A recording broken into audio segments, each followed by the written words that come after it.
I love my nonfiction squad. I'm reading tonight a slither from my memoir, Cracked Concrete. It's a memoir of crackheads, cousins, and crews. So this is from chapter 16, which is called Lowlifes. Anyone see that bitch at school? Bitch shotguns from Tilly's mouth like a refined jab. Her bug eyes bulge from sockets as we descend Huddy Junior High steps. In 6th and 7th grades, Tilly rocked a damp jerry curl.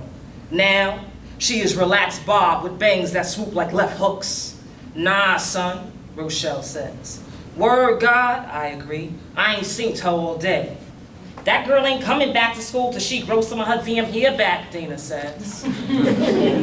I'm never fighting with no Ross clock box braids in me, eh? Some pussy clock put up talking to them when I brawl, and I be like, hold up, pussy. Let me take this bum the clock braids out. Just wait. Stacy jokes. Come on. Andrea's Huddy Junior High is a predominantly black public school in Midwood.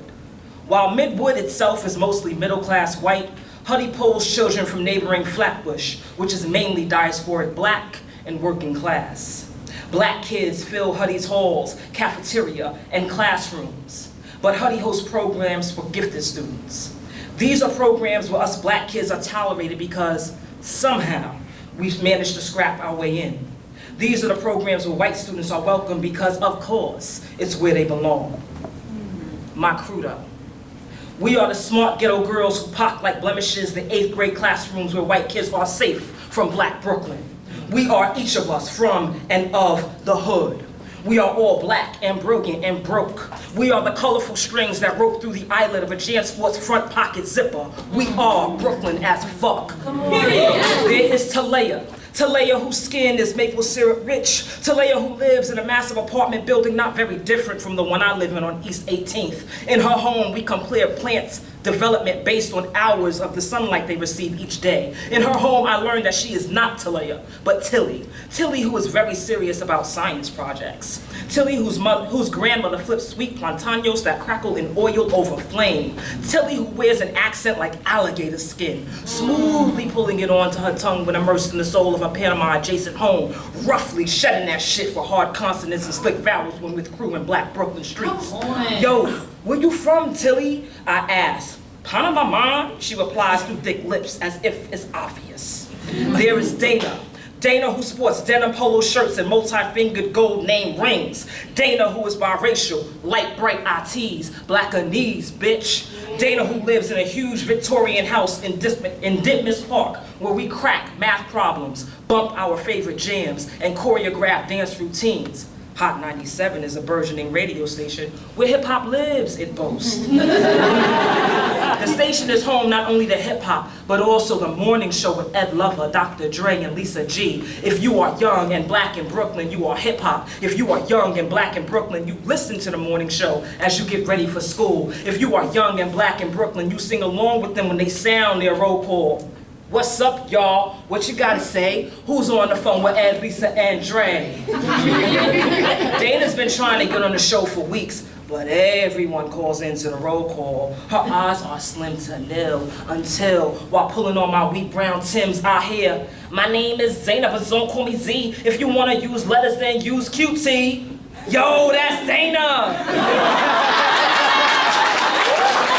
And that is Dana.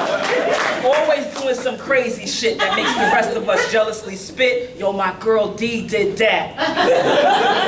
There is Rochelle. Rochelle, who is ginger root, beer bottle, brown, crazy Jamaican girl who sometimes packs a razor beneath her tongue. Rochelle, who at other times wears gold caps on 2 of her bottom teeth. Rochelle, who is stylish and rocks palm-wide gold butterfly earrings with the knuckle-big purple gem soldered in the center between their extended wings, the ones I'm saving my allowance to cop.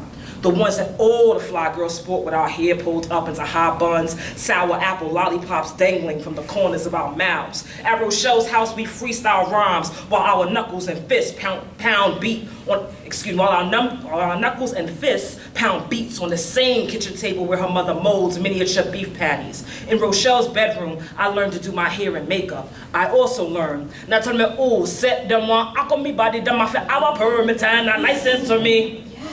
Sometimes her father is home. He does not smile, Rochelle has confided in me that she hates him. He is a womanizer with a mistress, a batterer with a pounding fist. I have seen the result of his handiwork. Rochelle wears bruises like her butterfly earrings.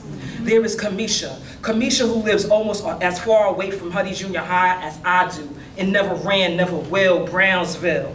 Kamisha whose skin is damp sandpaper bronze. Kamisha whose hair reaches down her back, almost arriving at her waist. Kamisha who is coolie.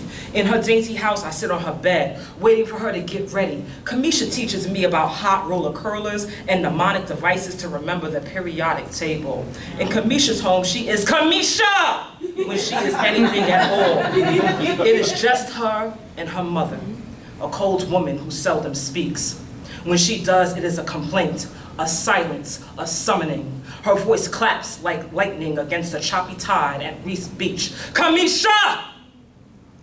There is red-boned Jamaican Stacy whose hair is wild and never done. Stacy whose eyebrows bunch and curves into pistols ready to pop off. Stacy who wears no name brand. Stacy with no coat. Stacy who wears a thin windbreaker in the dead of winter. We do not know where Stacy lives. Stacy who never invites us to her home. Stacy who I'm not sure if she has one. Stacy who is a phone numberless hurricane. She arrives on her own time, turning shit up and causing a ruckus for all of us to partake in, then leaves when she is ready. When all is quiet again, we ask, yo, you seen Stacy?